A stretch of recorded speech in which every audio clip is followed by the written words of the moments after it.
Vocabulary knowledge is crucial to school success. The vocabulary that students enter school with can cement a firm foundation. In professional households, 3-year-olds have heard 30 million words compared to children living in generational poverty who have heard a third of that. Therefore, students from low-income households or second language learners need considerably more resources. Literate people are known to have 3 tiers of vocabulary. Tier 1 words are basic words that are a part of everyday conversation and don't need any explicit instruction to learn. Tier 2 words are trickier. They are words with multiple meanings. They're used in various content areas such as science and history, and they're crucial for understanding and reading, and are words that add detail. Tier 2 words may need to be explicitly taught. Tier 3 words consist of words that are specific to a particular context and infrequently encountered, but are critical to understanding the various academic domains.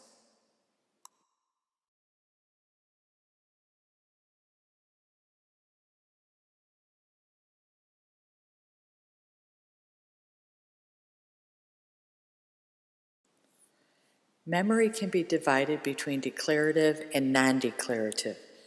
Declarative memory is divided between the episodic system and the semantic system. Students tend to remember what they learn after they remember or visualize where they learned it. Semantic memories are made through the use of words. Books, pictures, video, and audio are included in semantic memories. Non-declarative memory is divided into 2 categories: procedural memory that is motor-based and procedural memory that is non-motor-based.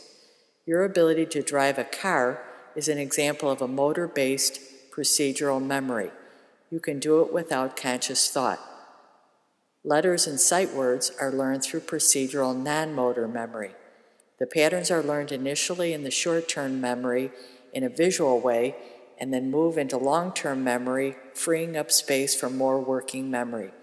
These words become automatic. Long-term memory is formed by passing through several systems, including the 5 senses, the working memory, and then into long-term memory. The idea of learning the verbs associated with the Common Core is to give the students many ways to interact with the words to ensure that they become stored in the long-term memory.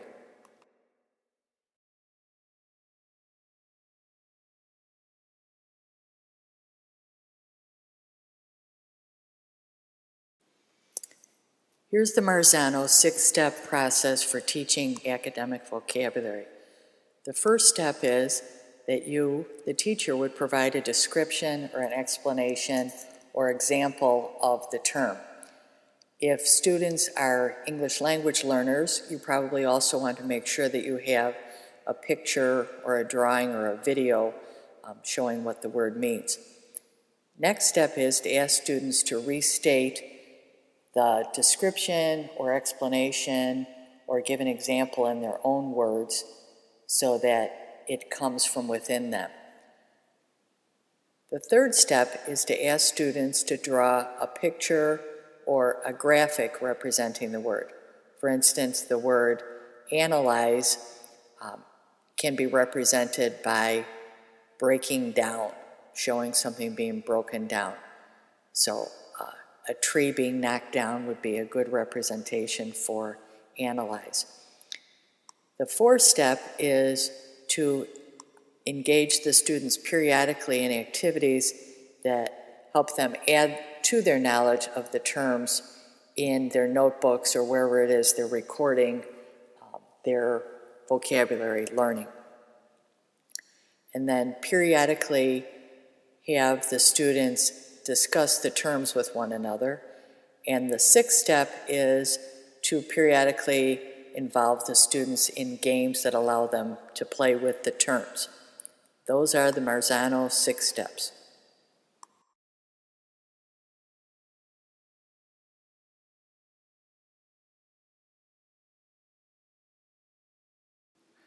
There are many ways to engage the brain through novelty and emotion.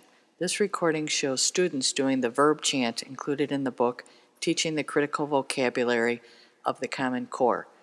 This chant, as well as other resources included in this book and Marzano's 6 Steps, will be posted in my blog space.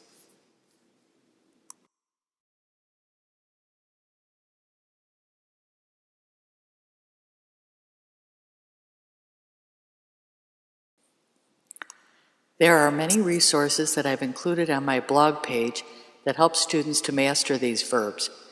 Because we are an Apple Distinguished program, I've included mostly online resources.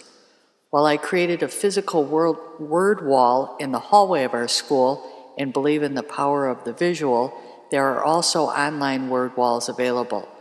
The games, chants, and multiple ways to practice the words will ensure that the knowledge of the verbs becomes automatic and stored in long-term memory.